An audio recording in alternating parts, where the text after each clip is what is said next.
नमस्कार, एक न्यूज 24 देख रहे हैं आप और मैं हूं आपके साथ तान्या सिंह। बिहार में अगले वर्ष विधानसभा चुनाव के संदर्भ में केंद्रीय गृह मंत्री अमित शाह द्वारा की गई एक टिप्पणी ने विपक्ष के बीच हलचल मचा दी है। इस पर अटकलें लगाई जाने लगी कि मुख्यमंत्री नीतीश कुमार गुस्से में हैं और संभवतः लालू प्रसाद यादव की आरजेडी के साथ फिर से गठबंधन कर सकते हैं। हालांकि 5 ऐसे कारण हैं जो संकेत करते हैं कि नीतीश के लिए इस बार पाला बदलना आसान नहीं होगा।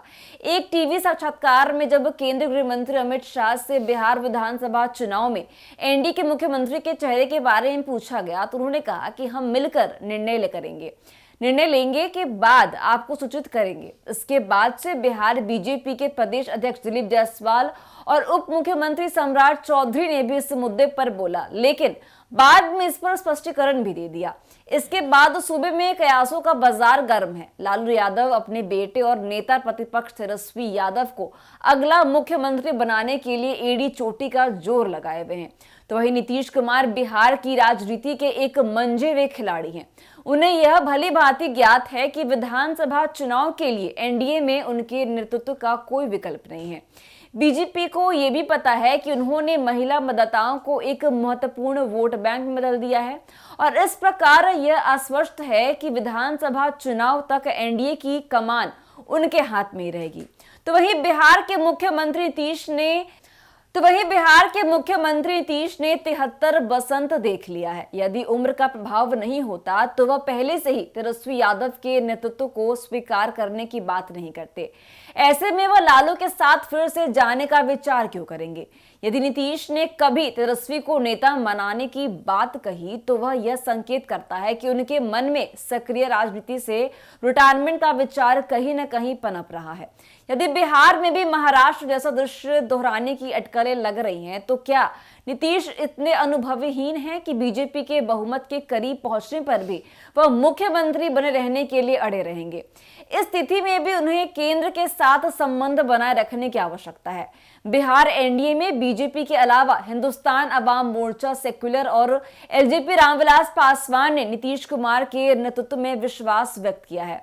जब शाह की टिप्पणी के बाद एनडीए में असमंजस की स्थिति उत्पन्न हुई तब नीतीश कुमार के विरोधी उन्हें बार बार पलटू राम कहकर चिढ़ाते हैं, जो कि उनके बार बार पाला बदलने के कारण है, क्योंकि नीतीश कुमार स्वयं भी अपनी सी छवि को भली भांति समझते हैं। इस वर्ष जनवरी में उन्होंने लालू यादव की आरजेडी का साथ छोड़कर पुनः बीजेपी में शामिल होने का निर्णय लिया।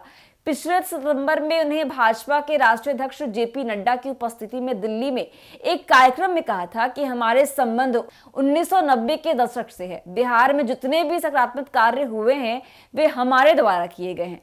उन्होंने राजद या लालू का नाम नहीं बिना लिए हम कहा कि हमसे पहले जो लोग सत्ता में थे उन्होंने कुछ नहीं किया। उनके साथ 2 बार जाना मेरी गलती थी।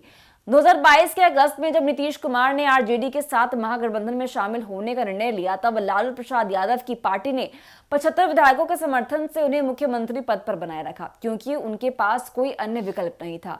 उनका मुख्य उद्देश्य बीजेपी को सत्ता से बाहर रखना था। इस दौरान नीतीश कुमार ने सार्वजनिक रूप से 2025 के विधानसभा चुनाव में अपने तत्कालीन उप मुख्यमंत्री और लालू के पुत्र तेजस्वी यादव को नेतृत्व सौंपने का आश्वासन दिया था। बाद में राजद के मंत्रियों से असहज होने का आरोप लगाकर गठबंधन से हाथ जोड़ लिया। केंद्र में बीजेपी के नेतृत्व वाली एनडीए सरकार है। नीतीश के पाला बदलने के बावजूद वर्तमान में उसकी स्थिरता को कोई खतरा नहीं है। इसका अर्थ ये है कि 2029 तक केंद्र के साथ संबंध बनाए रखना उनकी राजनीतिक भलाई के लिए आवश्यक है। तो फिलहाल के लिए बस इतना ही। ऐसी तमाम खबरों के देख रही एक न्यूज 24। धन्यवाद।